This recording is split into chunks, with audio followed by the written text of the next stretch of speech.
Il y a un dossier de la SNEL. Chers frères et sœurs congolais, il y a un ex-DG de la SNEL nommé Jean Bosco Kayombo. À un moment donné, il a été arrêté.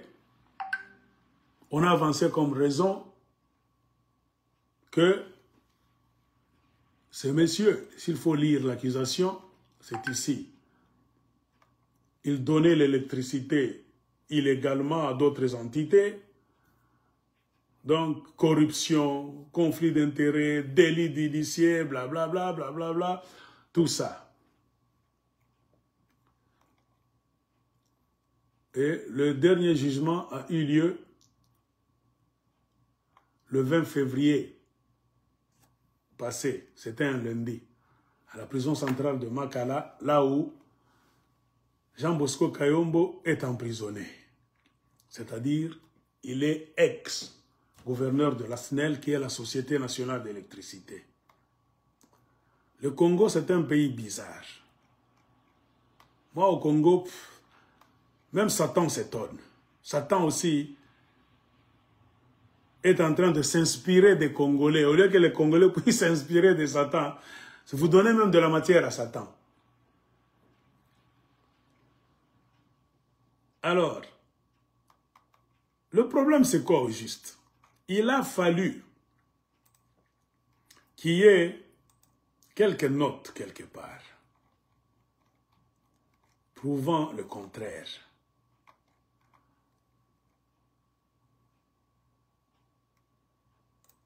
Et les notes, qu'est-ce que ça nous dit? L'homme qui a fait arrêter l'ex-PDG de la SNEL, il s'appelle Fabrice Lusinde Walusangi Kabemba. C'est l'homme qui a donc préparé la mafia pour mettre Jean Bosco Kayombo dehors. Vous savez, le Congo, quelqu'un envie ton poste, au lieu de travailler dur, produire plus que toi, pour qu'il soit aimé par l'entreprise, soit on t'empoisonne, on entre dans un complot, on te met de côté. Comme le pouvoir d'aujourd'hui, c'est pire. Le pouvoir de Kabila, c'était mauvais. Avec les Tchilégelous, c'est pire. Il n'y a plus maintenant question de raisonnement. Tout est possible. Tu te réveilles, le matin, tu es PDG. L'après-midi, tu n'es plus PDG. Parce que quelqu'un a voulu que tu sois dehors. Ainsi, je vous montre l'image du monsieur qui a beaucoup dépensé de l'argent pour voir Jean Bosco Kayombo, Libanda Amassano. Il est ici. Fabrice Lusinde wa Lusangi Kabemba. Il est ici. Fabrice Lusinde wa Lusangi Kabemba. C'est le monsieur qui a beaucoup pesé pour que Jean Bosco Kayombo soit démis de ses fonctions. Il est ici. Fabrice Lussangi. C'est comme un métis là-bas. Il est là.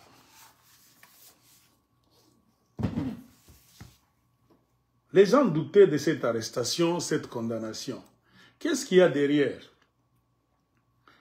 Il a fallu que les gens qui nagent dans le club de ces gens-là, les boss des sociétés du Congo, pour qu'une conversation puisse fuiter. Donc, pendant que Jean Bosco Kayombo était malmené, il y a eu une conversation qu'on a retirée, toujours dans leur groupe de patrons là. Quand ils font des complots là, ils se téléphonent, hein, à quoi maintenant nous serons bien. Alors, Fabrice Lusinde, au départ, pendant l'arrestation de Jean Bosco Kayombo, était resté DGA de la SNEL, adjoint. Donc, il voulait devenir DG full. La preuve en est que c'est lui maintenant le DG de la SNEL. Il a réussi à prendre la place qu'il convoitait. comment, de quelle manière? D'une manière honnête, l'honnêteté n'est plus congolaise. L'honnêteté, ça n'appartient pas aux Congolais. Les Congolais sont capables de tout. C'est pourquoi ce pays-là, il faut le détruire le système d'abord. Ainsi, parmi ces conversations, Lucinde, qui était DGA, a maintenu toujours son grade de DGA dans son téléphone. Alors, qu'est-ce qu'il écrivait à quelqu'un? Il écrivait ce qui suit sur WhatsApp. Ah, est-ce qu'il y a moyen d'agrandir ça plus que ça? Je ne pense pas.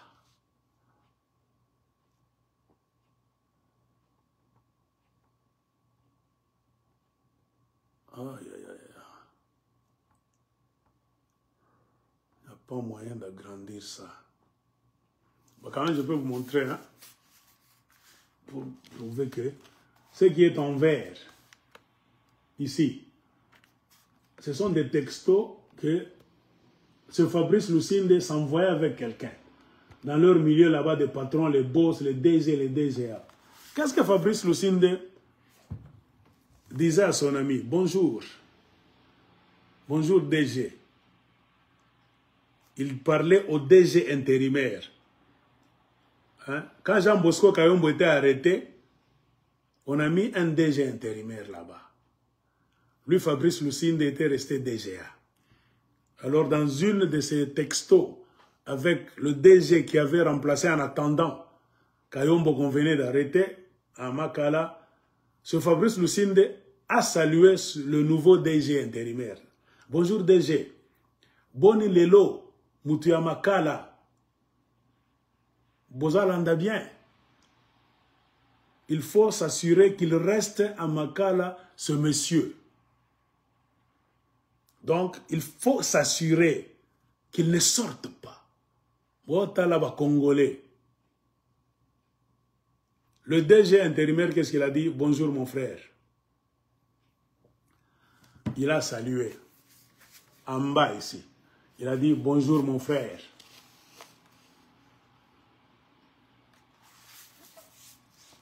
Et la conversation a continué. Celui qui m'a envoyé ce texte, c'est un directeur, toujours à Kinshasa.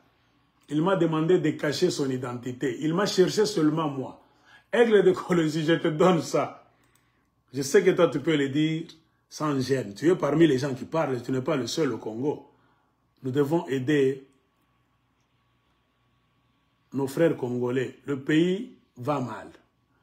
Et la conversation continue. Le DG, c'est en blanc. Ce qui est colorié de vert, c'est Fabrice Lucinde, le complotiste. Le DG a dit « Bonjour mon frère ». Le procureur a fait le nécessaire. Vous voyez? Donc, ils ont corrompu le procureur. Donc, c'était une cabale, un complot contre Jean Bosco Kayombo. Maintenant, le DG a dit « Ok, le procureur a fait le nécessaire. Il aurait pu prendre 15 ans. Mais comme nous n'avons pas trouvé d'éléments pour soutenir l'accusation, il prendra 7 ans. » Ce qui m'intéresse, moi, c'est quoi? Mais comme nous n'avons pas trouvé d'éléments pour soutenir l'accusation, au lieu de le libérer, Moutéa Mabeba Congolais, il reviendra PDG encore. Donc, libération veut dire qu'il va reprendre son poste. Comme c'est un complot, une cabale, qu'il reste là-bas pendant 7 ans. Et cette conversation avait lieu avant même le 20, avant même que votre cour de Kinshasa ne puisse se prononcer. Eux déjà discutaient. Ce monsieur Fabrice Lucinde, le métis là, discutait avec son DG, celui qui était devant.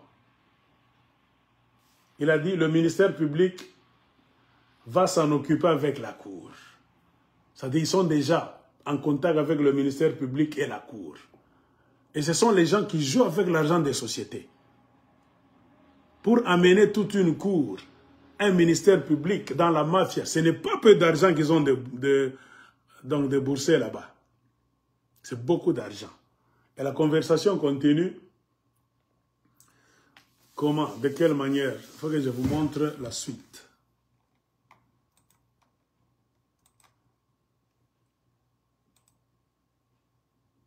Voilà.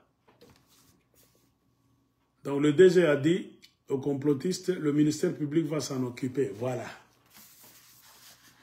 Et envers, qu'est-ce que lui a dit? Fabrice, ok, la cour pourra descendre un peu, mais il sera condamné, tu vois. Donc eux n'attendaient que la condamnation de Jean Bosco Kayombo. Et puis le DG qui a remplacé Kayombo a dit, exactement, j'ai envoyé en vacances les cadres qu'il avait laissés ici. C'est-à-dire, les gens qui travaillaient dans le département au bureau, les cadres. Donc, pour empêcher à ces cadres d'être associés au dossier, être invités au tribunal. Car on ne peut jamais venir arrêter un PDG dans une entreprise, là où il y a des départements, bureau tel, madame tel, travaille comme secrétaire, trésorière, chargée de quoi? Vous arrêtez le PDG. Vous ne faites pas comparaître en aucun moment les gens qui travaillent dans le système avec lui. Quelle justice vous faites au Congo? Et comme c'est un complot, celui qui lorgnait la place avec son ami qui jouait l'intérim, le DG intérimaire, qu'est-ce qu'il a fait? Après avoir fait arrêter Jean Bosco Kayombo, il s'est arrangé pour renvoyer en vacances les cadres qu'il avait laissés. C'est-à-dire vider les bureaux des gens que Jean Bosco Kayombo avait laissés, pour qu'on ne puisse pas causer avec eux, les appeler même comme témoins. L'enquête se fait comment? On doit aller chercher ces gens-là. Ils doivent subir l'interrogatoire de la loi. Non. Donc, il fallait leur dire, vous êtes en vacances, allez en congé, pas, on vous fait sortir.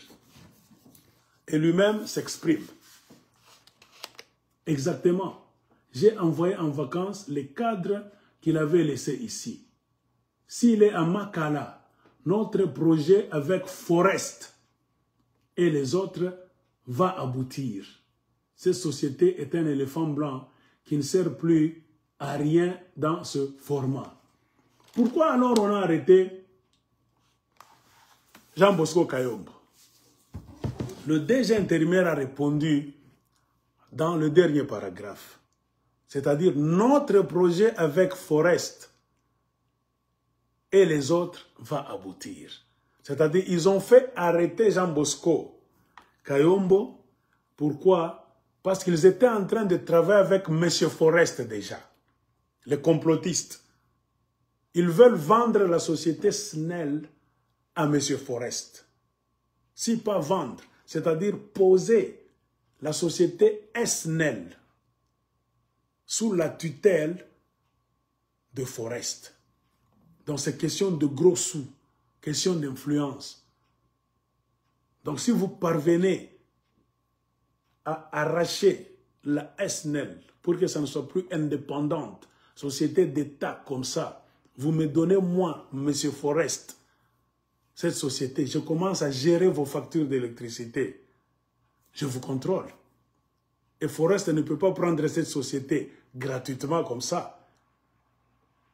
Société Forest va remercier ceux qui ont joué la mafia, piéger le PDG, le faire arrêter, mentir au cours, renvoyer ces agents là-bas pour qu'ils soient trop loin, pour qu'ils ne soient pas même cherchés par la cour, jamais convoqués pour témoigner, jamais être assujettés à des questionnaires. Mutoke Mwende. Imaginez si vous réussissez à donner la SNEL à M. Forest. La société Forest, c'est une société de millionnaires. Je ne sais pas si vous le savez. Car cette société s'est installée au Congo en quelle année? En 1900 combien? 20, hein? Société Forest. J'avais lu ça il y a longtemps.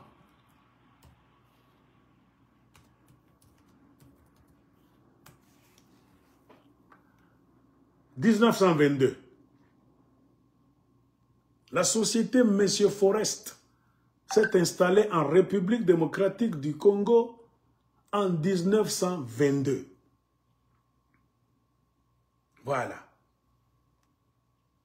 C'est la société qui contrôle beaucoup de vos politiciens.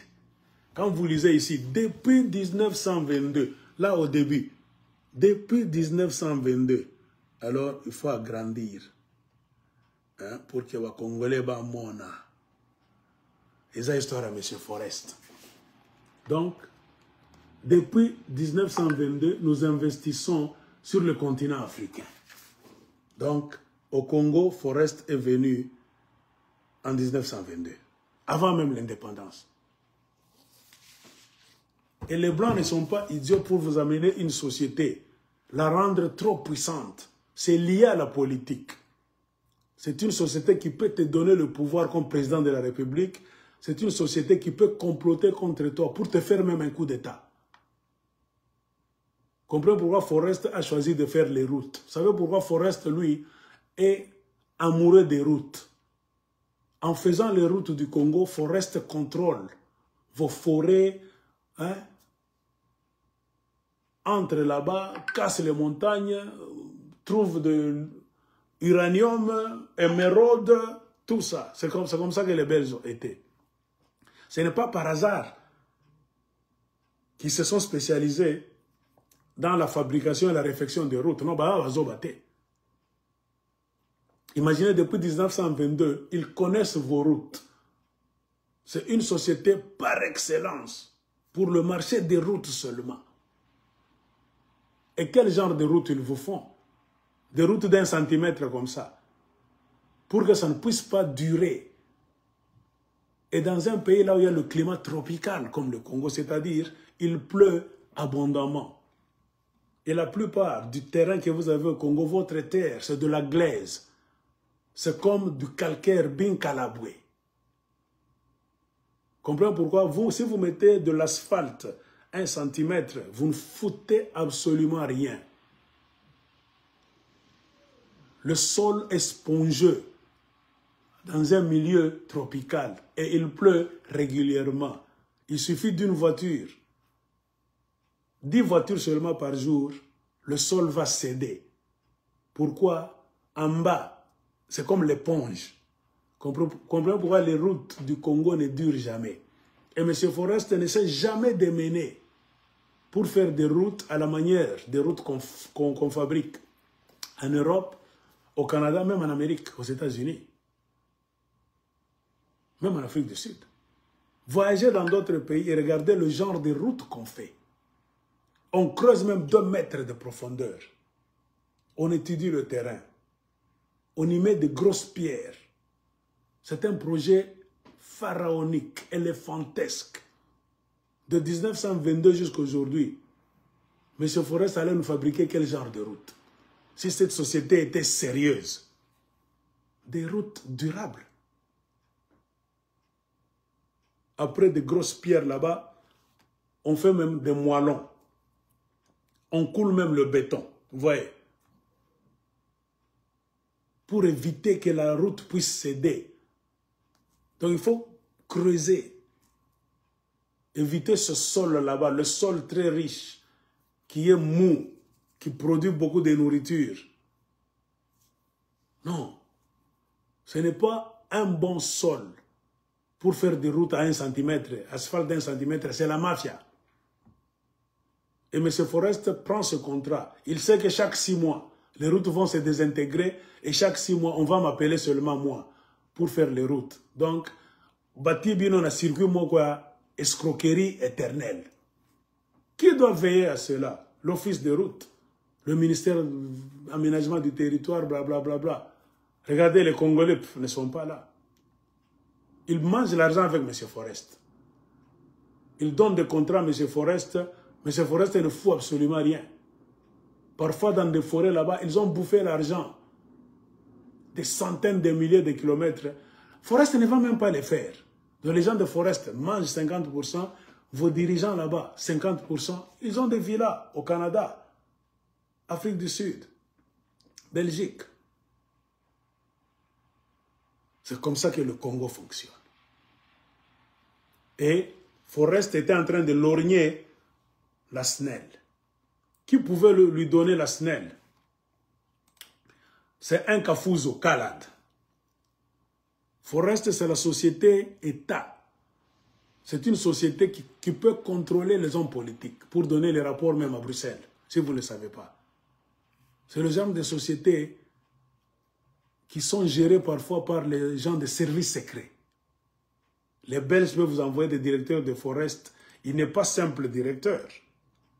Il est directeur de Forest, oui. Il a double, même triple mission dans votre pays. Sous couvert de Forest, c'est un agent de service secret de Belge. Il est là pour contrôler les intérêts miniers des Belges. C'est lui qui signe des contrats à la présidence la nuit. Le jour, il est M. Forest, directeur de Lubumbashi. Il parle des routes, mais il vend les armes. Si votre armée a besoin de chars de combat, Forest, c'est là où on peut trouver des armes. C'est comme ça que les sociétés, grandes sociétés fonctionnent. C'est-à-dire qu'ils contrôlent vos politiciens. On ne peut jamais échapper. Si vous ne donnez pas de marché à Forest, il y a risque qu'il y ait rébellion. Coup d'État. Cherchez qu'est-ce que Forest, si vous ne le savez pas. Bah, Congolais, besoin Koufa. Moi, je pleure pour ce pays-là. Bah, tout ça, la recherche à mon côté. Mais pas ça va diplômer. Talabango français Moulaï, en train de courber par terre pour un petit député provincial. Bossili Semaloba, pour un député national qui ne fout rien, qui ne s'est jamais prononcé dans l'hémicycle à Kinshasa. Mais Bozo Lingaye, Ponanini. Moi, je me pose des questions. C'est tout à fait normal que ce monsieur, un métis, ce Fabrice, moi, je dois faire des enquêtes. Ça doit être un homme d'origine belge. Comme Forest, c'est pour les Belges. L'origine, c'était les Belges. Aujourd'hui, c'est devenu une multinationale. Multinationale, c'est-à-dire quoi? Ça a traversé les frontières. Mais chaque société multinationale a toujours eu son origine. Je peux fabriquer une société.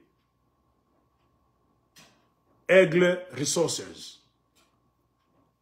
Ça commence au Congo. C'est un Congolais qui a fabriqué ça. Avec le progrès, les contacts, tout ça, ça va dépasser. Si ça grandit, ça quitte même le Congo. Je trouve des marchés en Zambie, Botswana, Madagascar. On m'appelle même aux Comores, Philippines, Grèce, Turquie. Ça devient multinational. On peut maintenant engager même des Blancs. Au niveau de Turquie, un Ghanéen peut aller nous représenter. Au niveau de Madagascar, un Suisse peut aller nous représenter. C'est multinational. Mais cela n'empêche pas que les origines, c'est une société d'un Congolais. M. Forest, c'est une société de Belges. Et les colons, pourquoi ont-ils donné le marché des routes à M. Forest? Lisez les histoires secrètes. Forest connaît vos richesses, vos émeraudes, vos pierres précieuses, tout dans les forêts. Forest a même dressé la carte de vos richesses partout pour aider la Belgique. Donc ça c'est une autre histoire. Et un monsieur métis de surcroît, arrachant la société des mains d'un Congolais noir de père et de mère, pour que SNEL soit contrôlé par M. Forest.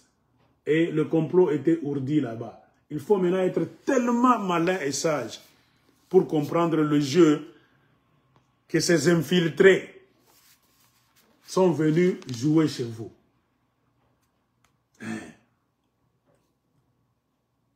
Faites des enquêtes.